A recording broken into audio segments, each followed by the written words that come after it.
This is the Bill Simmons podcast. We are back. That wasn't. Did you think that was a slip of the mind? Because that was serious.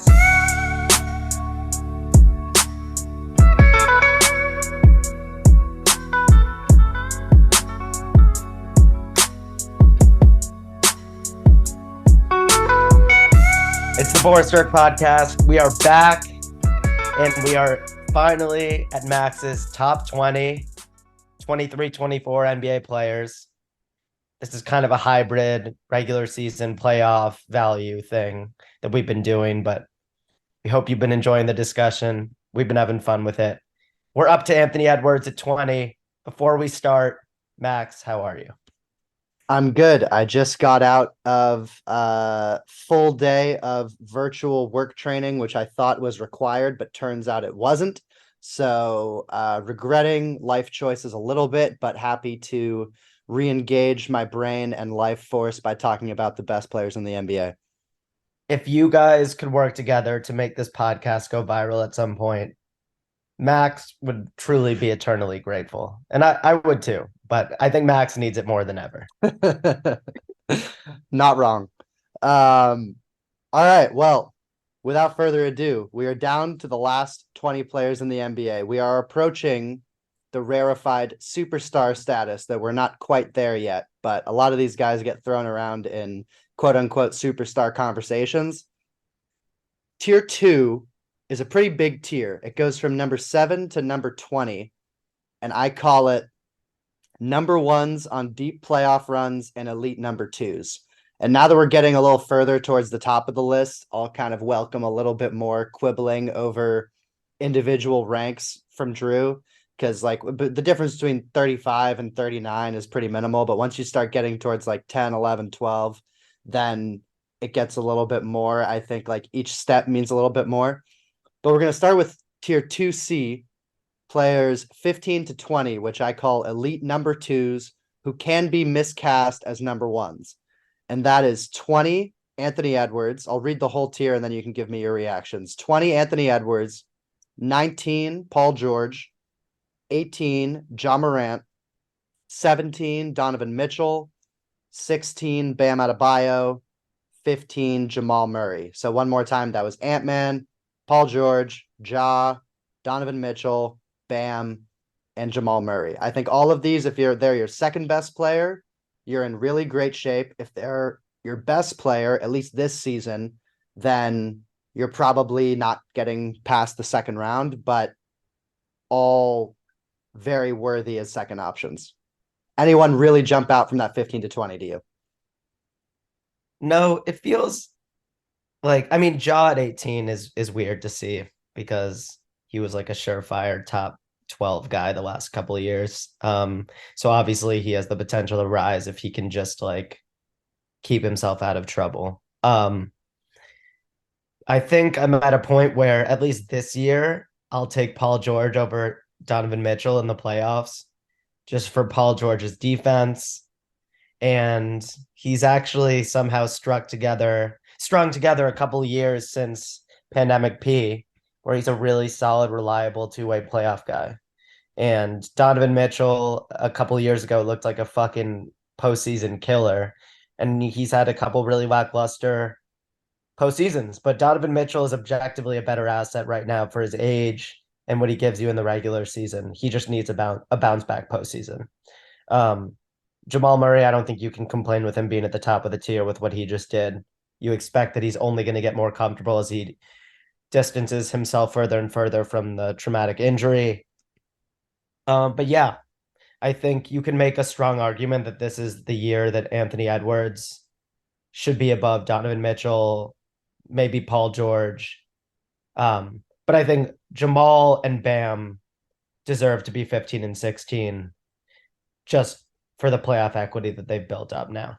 Yeah, I think that's fair. Comparing to last year, of these five, I had in the same 15 to 20 range, Paul George, Donovan Mitchell, Bam Adebayo. They were all in that kind of range. Ja was up at 11 for me last year, and I slid him back to 18. I still feel like I'm higher than consensus on him. Like I've seen a lot of rankings that have him sliding into the 20s, the back half of the 20s. I can't remember where the Ringer had him. They just released their rankings today, but It was somewhere in the 20s or maybe even the 30s. Um, yeah, on Donovan, I get the bad playoffs. He has had some real kind of signature playoff moments over his career, but 2 years in a row with bad playoffs, I think, is concerning. But in the regular season last year, he played the best he's ever played. I mean, pretty by a pretty wide mark, career high efficiency, also upping his 3-point volume. And when you start talking about the best pull up 3-point shooters in the league, it's Steph and then it's Dame. And once you get past that, I think you can make a pretty strong argument that Donovan Mitchell's the third best pull up 3-point shooter in the league, at least on high volume. Like KD's a great pull up 3-point shooter, but he's not taking 4 or 5 pull ups a game from that range. He's more comfortable in the mid range. Jamal Murray comes to mind as another pretty very good pull up 3-point shooter. But honestly, I'd probably put Donovan Mitchell third on that list. And although he didn't have great numbers in that Knicks series, the Knicks really devoted their entire defense to taking him away. And it was really just not that many people on the Cavs stepped up outside of that. So curious to see with a little better spacing this year if that playoff offense comes around a little bit more. I mean, he averaged 28 points, 4 rebounds, 4 assists on over 60% true shooting last season. That is, I mean, those are very strong numbers for a guard. On Ja, he did have a career high in assists last year. I was going through some numbers on some of these guys without increasing his turnovers, although his turnovers are still probably a little too high. But I still go back to that for people who have him in the 20s. I still go back to that playoff run a couple years ago that ended with him getting hurt against the Warriors. But in 3 games against the Warriors, he averaged 38.6 rebounds and 7 assists and was just absolutely cooking everyone on that team. Although Gary Payton, we must remember, was hurt by Dylan Brooks in the first game. But this year, dip in playoff efficiency. He had a really bad matchup against the interior defense of the Lakers and with a pretty hurt Memphis team. He actually shot better from 3 than from 2 in that series. But overall, yeah, I still want him in the top 20. He dipped a little bit, partially from other guys just having really good seasons. And Jamal was one of those guys who passed him. And, you see on social media, people call people like regular season merchants or whatever. Jamal is the rare playoff merchant where he's been really good in the playoffs and the regular season production hasn't quite matched that. But I expect this year, the regular season to rise up a bit toward the playoff numbers, something like 24, 5 rebounds, 6 assists. For his career in the playoffs, he's at 25, 5 and 6. So I expect him to have an all-star campaign, possibly all NBA. And yeah, based on what he did in the playoffs, I had to have him at the top of this tier. The last thing I'll say about this tier is that I wouldn't have Bam in it. I'd have Bam above this tier. I just best tone setter in the league, and he, got to the finals last year averaging 17, 10, and 4 per 36. Might have been the best defensive player in the in the playoffs. Yeah, I don't know. I'm not gonna get into like him versus AD and some of the other beasts that were doing their thing defensively in the playoffs, but yeah, I think it's been a few years now of Bam being the rock of that team, Jimmy having perhaps the greatest peak, but Bam being like the constant presence in the post defensively, and like his offense. We talked about Draymond last episode being an underrated offensive cog in his on his contender team, and I think the same can be said. Bam is way ahead offensively of any version of Draymond we've ever seen, while providing a lot of the same defensive advantages. Yeah. And I mean, he did a great job on Giannis in the playoffs. He's done that. He's been one of probably the best Giannis defender over the course of his career as anyone in the NBA. Probably him and Al Horford have had the most success in one-on-one situations. Yeah. And yeah, it's just hard with him because like the scoring just doesn't feel great. Like in that Nuggets series when the Heat offense was like Bam taking 18 footers or whatever, and the Nuggets were just scoring at their blistering pace. Like it doesn't Yeah. feel like he's impacting the game on offense, but his impact is truly like it's not just Jimmy as the reason they've been in the conference finals 3 of the last 4 years. He is really special. I think he's like top 12 special. I'd probably have him over Embiid this year. I know it sounds wild. It's just that's just my heart. I don't have any numbers to back it up, but I think I would take Bam over Embiid. Uh, and something really special about Bam too is that he doesn't have the James Harden 2 for 14 night. I've never seen Bam lose his team a playoff game. Yeah. He doesn't have Jokic's like versatility on offense. Nobody does. Like his mid-range game has evolved. He can put the ball on the deck.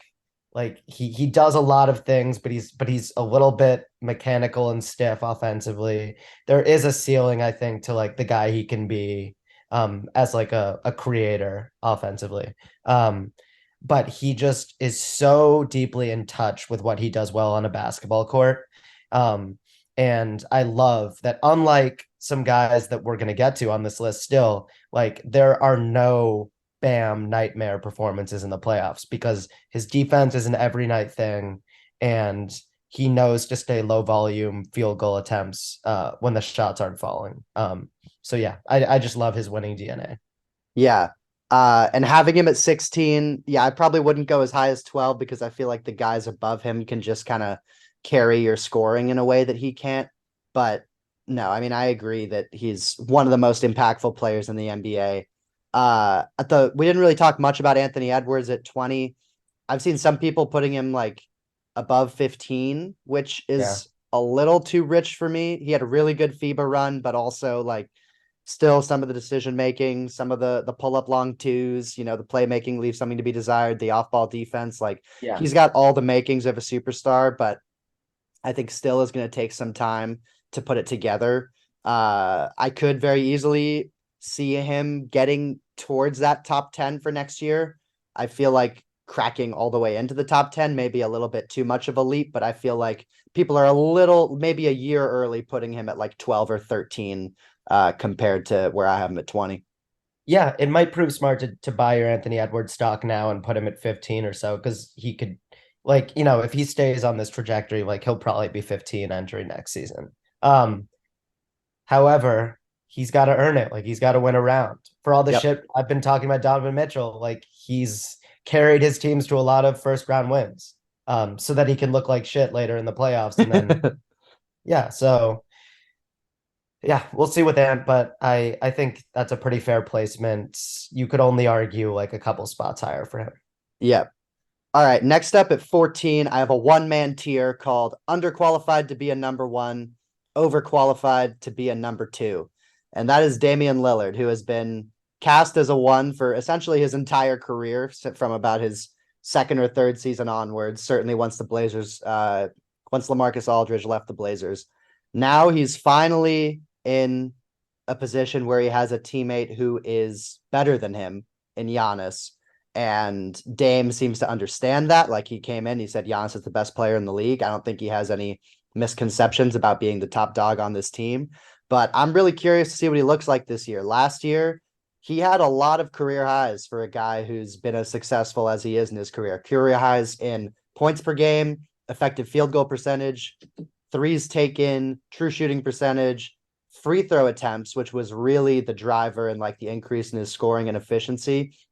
His free throw attempts last year were almost two more than any other year in his career. And a lot of Yeah. times with like older players, you see their free throws start to go down as they get older. They get less aggressive and going to the basket. They don't want to take the hits. His went up. And that just shows, I think, that he's still getting better. The offensive rating of the Blazers when he was on the court was 126, which is crazy for the amount of talent that team had, the talent that they lacked. A higher offensive rating when he was on the court with the Blazers than Steph had with the Warriors last year, which Steph is much higher on this list, but still an impressive feat for Dame. And yeah, Spoiler alert, Steph is too high on this list. It's ridiculous. but he's got the most talent around him now that he's ever had. So I want to see how he looks in that context. And yeah. Okay, put some respect on prime LaMarcus Aldridge. But yeah, I would have Bam above Dame. I'll leave it at that. Wow. Let's move on. All right, another one-man tier. This tier is called Kawhi, and the player in it is Kawhi Leonard. If you could guarantee me that he will be healthy for a whole playoffs, I would probably have him at 3. But you can't do that. So he's down at 13. He was really good when he played last year. He looked like damn near peak Kawhi, maybe not quite on defense, but offensively, he looked as good as he's ever looked. In the 2 games he played against Phoenix, he was the best player on the court that featured KD and Devin Booker, who are both above him on this list. And yeah, there's unfortunately the Kawhi conversation has become very simple over the years. If he's playing, he's a top 5 player, but he's rarely playing. And the Clippers are running out of time for this whole experiment to work. He is surprisingly young. Like he's still in his early 30s. He's younger than Steph. He's younger than KD, even though it feels like he's been around forever. And yeah, He was 34 when he was born. I'd just love to see one more vintage playoff run from him. Like it looked like we were getting it last year and then it stopped. And then in 2021, it looked like we were getting it before he tore his ACL. I don't know if we're going to get it again. He's going to have one of the crazier, like all time resumes where we've talked about this before on the pod where, peak Kawhi, peak KD was I think, a real argument. But by the time their careers are over, KD is just going to have racked up so many more counting stats and sort of total numbers than Kawhi, where it's not really going to be in the same conversation. But at his peak, it's like LeBron, Steph, and then KD, Kawhi as the best players of this generation, in my opinion.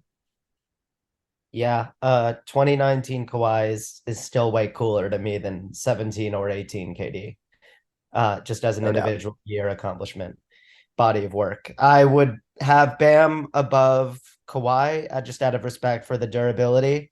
Um, but if I thought a lot harder about it, I'd probably agree with you because the ceiling with Kawhi again is all world, like can go toe to toe with anyone else's number one guy. So yeah, he's still at an age where it seems like even limping Kawhi gives you flashes of 2019 Kawhi, Yep. who also was like sort of limping when he was Yeah. doing what he did in the finals. Yeah. By the time he got to the Yeah, finals, he was limping off the plane. I think his best is still, yeah, still he needs to be near the top. All right. Now we are getting towards the superstars. These are the guys who are like the fringe superstars. Most talking heads will probably call them superstars, depends on your definition. These are players 7 to 12. I call them can get you to the finals as a number 1. And we have at number 12, Shea Gilgeous-Alexander. Number 11, Devin Booker. Number 10, Anthony Davis. Number 9, Joel Embiid. I'm definitely lower on him than most places, but not as low as Drew is. Number 8, Jason Tatum. And number 7, Jimmy Butler. So one more time, SGA, Devin Booker, Anthony Davis, Embiid, Tatum, and Butler up at 7. So starting with Shea, I feel like you're probably going to be higher on him than I am. A lot of people have been really quick with pushing him up to 7th or 8th in the league, and I don't want to like take this time to shit on him because I think he's really good. I'm just like I'd like to see it in the playoffs first before I put him all the way above these guys who've had deep playoff runs before. But I think when we talk about free throw rate with Dame Lillard, I've and Twitter's not a real place, but people on Twitter label him sort of like a free throw merchant because of how often he sort of gets fouled. I feel like there's different ways to getting fouled, and there's sort of like the tricks way, like James Harden, Chris Paul, Lou Will back in the day, and that way tends to fall off in the playoffs where the refs just don't fall for it as much. And then there's kind of the Jimmy Butler way where you still get fouled a ton because guys just can't match either your physicality, your athleticism, whatever physical advantages you have. And I think Shea's going to end up falling more into that Jimmy category where players aren't fouling him because of like weird baiting stuff that he's doing. They're fouling him because of the way he moves and that no one can stay in front of him when he has a live dribble. Like his driving ability is insane. He's probably the best driver in the NBA. And I considered putting him all the way up at 8. I just need to see the playoff production first before I bump him up quite that high. Yep, makes sense to me. I think I'd have Bam. The way I got Bam up to top 12 was, yeah, I'd still have him above Embiid and AD, I think. Because I don't think any of these guys are the best player on a title team. And I think Bam is like a better number two. I I get like durability for putting him over AD. I get your Embiid argument because Embiid's playoff fall off is like Yeah. truly. I mean, he went down Yeah. 10 points per game. I was so with Embiid, it's the last 2 years. Um he Why did I just lose those? Okay, the last 2 years, 31 points per game 2 years ago, 54% effective field goal. In the playoffs, 23 and a half, 50 flat effective field goal. Last season, winning the MVP, 33 a game in the regular season on 57% effective field goal. In the playoffs, 45, Yeah. and average 23 and a half again. And at when he's really locked in, is still really impactful defensively. Definitely more daunting as a final boss at the rim than Bam Adebayo. But Mhm. um, Bam's overall defensive product is more valuable. And yeah, and Embiid again, he's become less efficient. The dogs that make it to the very top of this list are the guys that stay the same or get better in the playoffs on even greater usage rates. And Yep. Embiid, you were saying we need you really would love to see one more vintage Kawhi playoff run. Like we need the Embiid playoff run. Yep. It just hasn't happened yet. He's racked up good playoff stats in lower stakes games. Mhm. And he definitely isn't a Harden type of quitter, but he's wilted a little bit. Yeah, I mean, even against like Brooklyn last year in the first round, his efficiency was still way down from where it was in the regular season. Yeah, Like he's the opposite of Jamal Murray, just an incredible regular season player. But yeah, in the playoffs, it seems like I mean, he's always got an injury, which is like valid, but at the same time, if you're just going to be injured every playoffs, that's just kind of how we have to price it in. yeah, Like, and the what really deserts him is the jumper. Like the 3-pointer last year, 33% in the regular season, which isn't anything to hang your hat on, but at least like people will sort of pay attention when you're out there. And then in the teens from percentage perspective for 3-pointers in the playoffs. And then mid-range shots, mid-range, 49% in the regular season, 42% in the playoffs. And then long paint shots. So like that elbow jumper, shots where you're in the paint, but not like at the rim, 49% in the regular season, 29% in the playoffs. So that stuff just completely deserts him. For someone with his physical gifts, his size, his like potential for just like dominating physical force, there's no way that his field goal percentage should be in the 40s. Like he needs yeah, to be he needs to figure out how to use his size better around the basket if that jumper deserts him and it's not doesn't just turn into like a barrage of missed mid-range jumpers. He still gets fouled in the playoffs, but he just has to figure out something for how to carry over that production into the playoffs because we've just seen it every year. And like he wants to be considered in the class with Giannis and Jokic, and in the regular season he is, but those guys, I mean, Jokic, every playoffs he's been to has elevated his game. Giannis, yeah, his efficiency goes down a little bit, but he's still had some real signature playoff runs. Getting in that second round series against Boston a couple years ago, obviously the finals run, and yeah, having Embiid down at 9 for me, that's a recognition of like this is an MVP level player in the playoffs who can get you to the 1 seed and in a good position to make a deep playoff run. But once you get to the playoffs, there's a whole lot of guys who I trust more than him. Like if it was pure playoff rankings, he would probably be lower on this list. But because I factor in regular season too, he ends up at 9. So, and Anthony Davis, I would probably still have him over Bam. Like you said, you'd take Bam over him. Uh, I think from an offensive perspective, AD is a more dominant player. I get the durability argument, but also defensively, I think when AD is healthy and engaged, he's the best defensive player in the league. Like I'd probably take him over Bam if I knew that he was healthy. So I think just from the ceiling perspective, I'd take AD for that reason. I mean, he totally shut down both the Grizzlies and the Warriors. You want to jump in? At what point is availability and toughness a skill? Listen up. Turn on the TikTok camera. You can clip this. Um, if you want to hear about how Anthony Davis is still very underrated, and he's way ahead of everyone else in this tier, and like deep state stuff on his defense, which is a lot of it's deserved because he's an elite defender. Go pay for someone's Substack because the blog boys will tell you that. But on this free podcast, I'm here to tell you that I would rather go to war with Bam Adebayo than Anthony Davis every fucking day of the week. And it's not hating on AD, it's just like love for the consistent toughness and durability that Bam has been able to provide. Um, the last thing I'll say about this tier is that I believe this is the year that Shea and Devin Booker will be more valuable than Jimmy Butler in kind of like a regular season plus playoffs package. Mm-hmm. I think partly just because of where the Suns and Thunder are going versus the Heat. I would expect so if this is a prediction rankings, which it is in my mind, I would have Book and SGA probably at the top of this thing. But I think the tier makes a lot of sense. Yeah, I did have some trouble with. And Tatum, I don't know. He rolled his ankle when he was on the most important night of his season. He rolled his ankle at the beginning of the first quarter. Did he roll his ankle in game 7? Yeah, game 7 Yeah. against the Heat.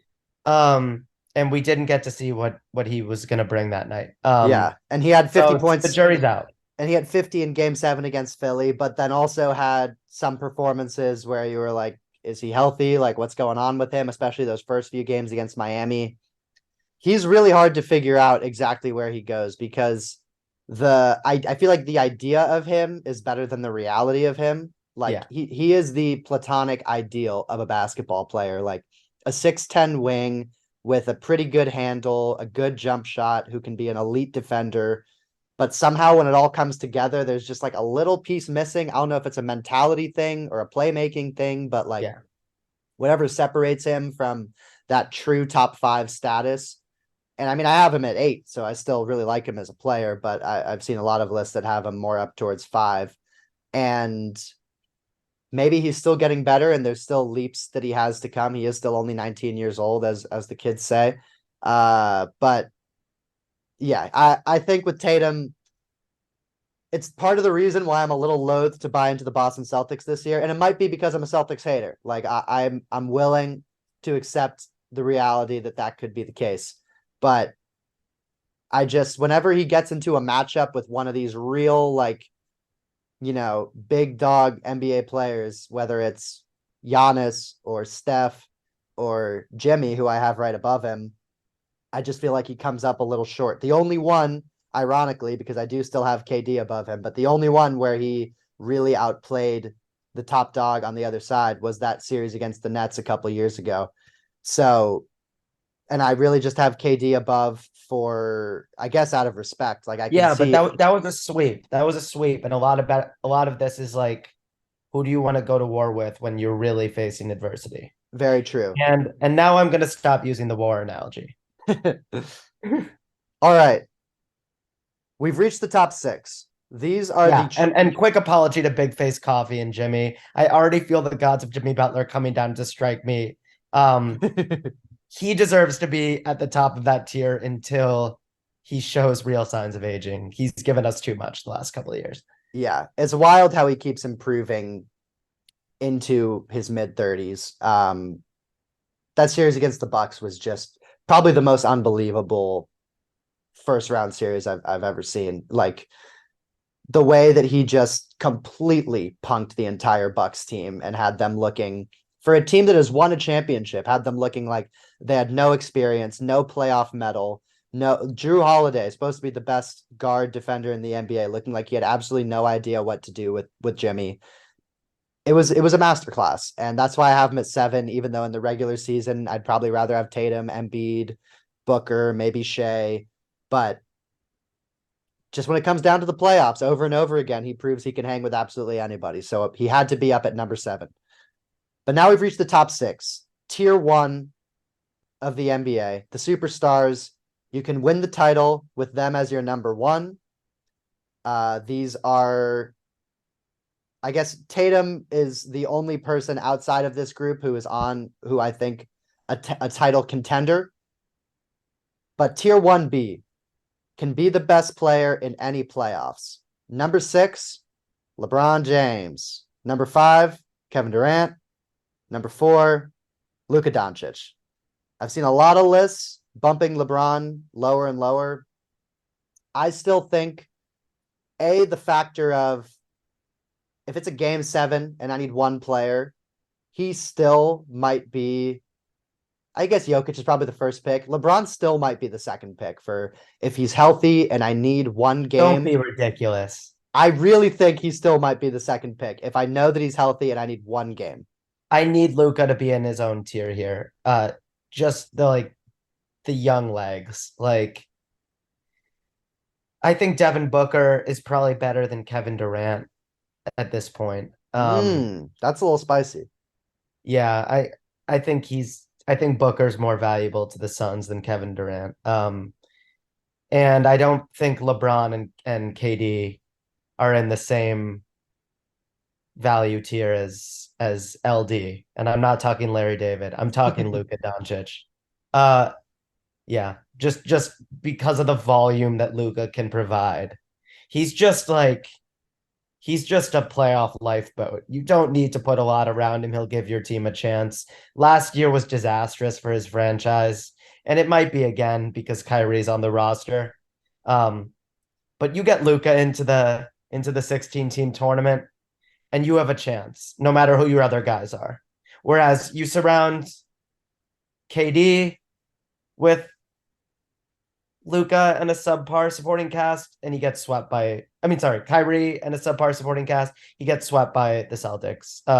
No one sweeps Luka, so give me Luka in his own tier above those two goats, and yeah, let's just get into the top three because Yeah, we could talk about I all mean, six of come these on, guys. it's just that we've gotten to this sort of subjective place, and I don't think anyone can argue with your top two. In my opinion, it's just that has to be the top two in that order going into this year.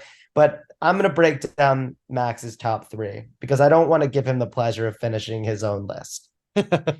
We have reached the top three, which Max has an argument for being the best player in the world.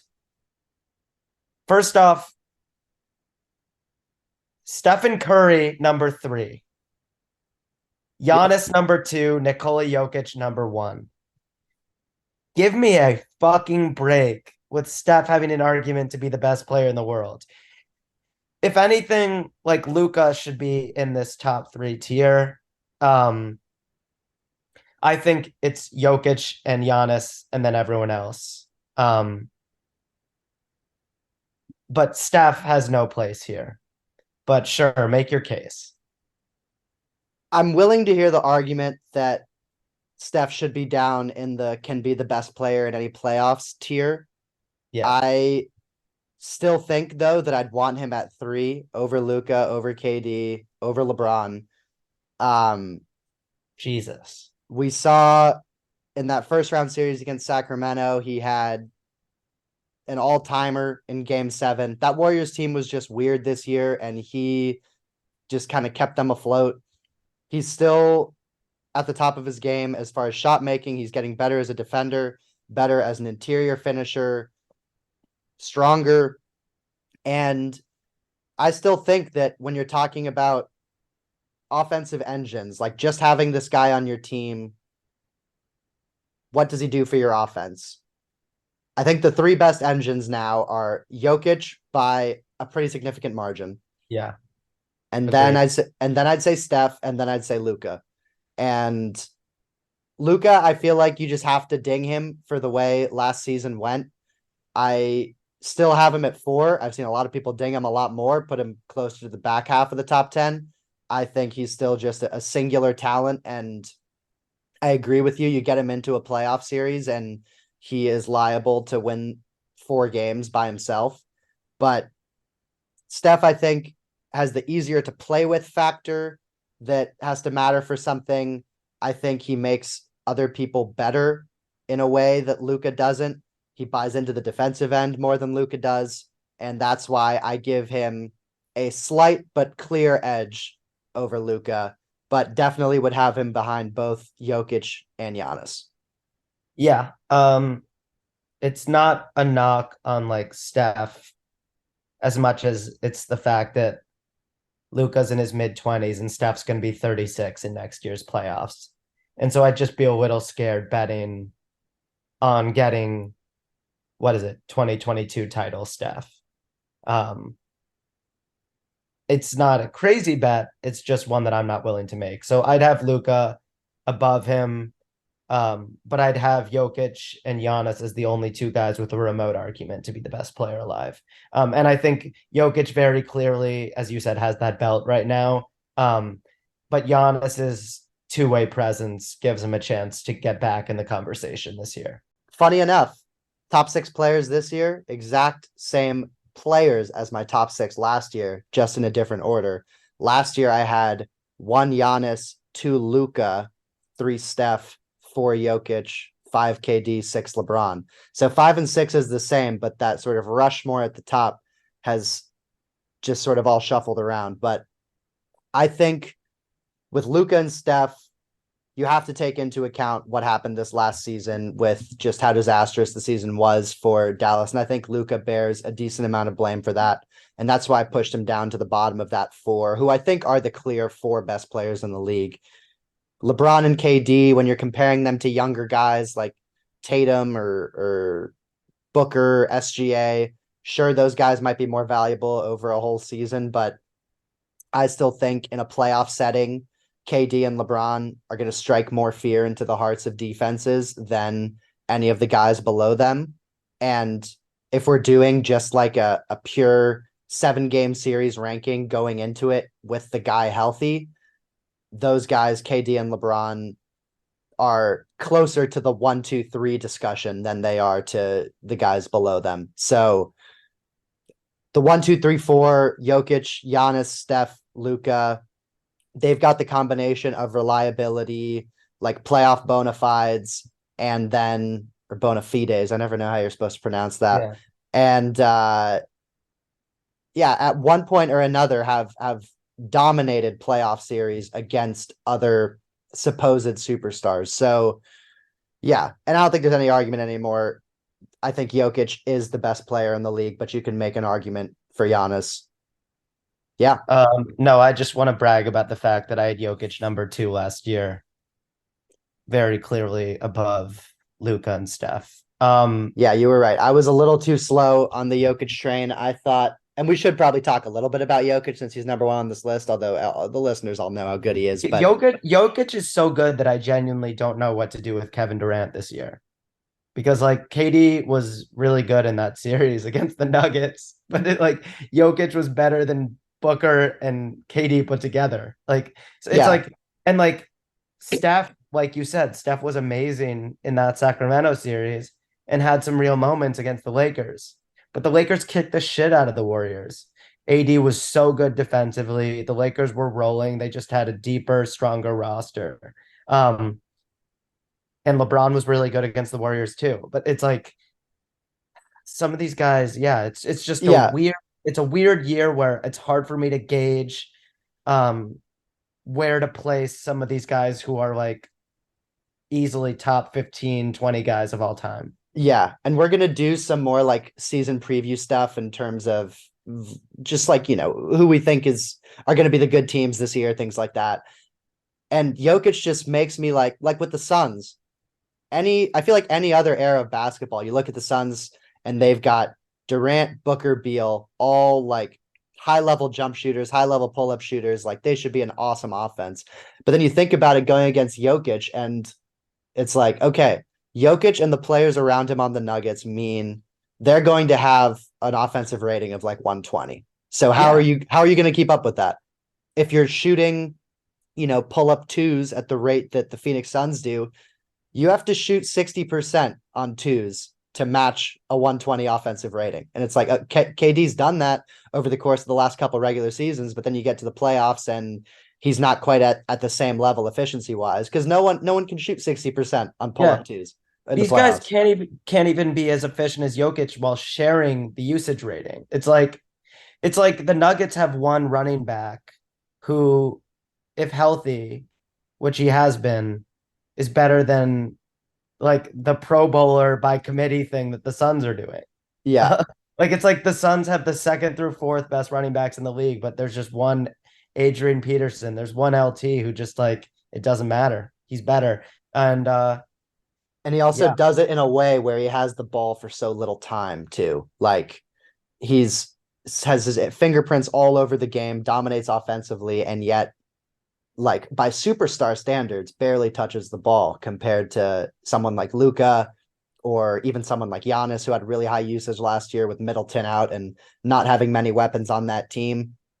It's just going to be like a problem that I'm kind of fascinated to see how NBA teams solve this year, where it's like the Nuggets offense is truly, when they have Murray, Jokic, and shooters around it, is truly unstoppable because it's either you're giving up like a 65% look to Jokic from the mid range, or you're giving up a Murray pull up three or cut to the basket, which is a really high percentage shot, or you're giving up a wide open three to a 40% 3-point shooter. And I'm fascinated to see whether teams try to counter that by like trying to outscore them, like the Suns are trying to do, which seems like it's just very hard to outscore them and post a more efficient offense than them, or to try to stop them. But there's no one who can guard Jokic one-on-one in the NBA. And if you double him, he's the best passer in the NBA and among the best passers I've ever seen. It's literally like you combine Dirk with Steve Nash, which are like two of the best offensive players of all time, and you just put them into the same body. Like that's kind of what we're looking at with him. this has been the Boris Sturck podcast. We will be back soon with a league pass draft of the 14 lottery teams from last season, teams that did not make the playoffs. And we're also going to give you our straight up standings predictions for the upcoming season, 1 through 8 in both conferences, maybe a little play in action. We'll be back soon. Peace.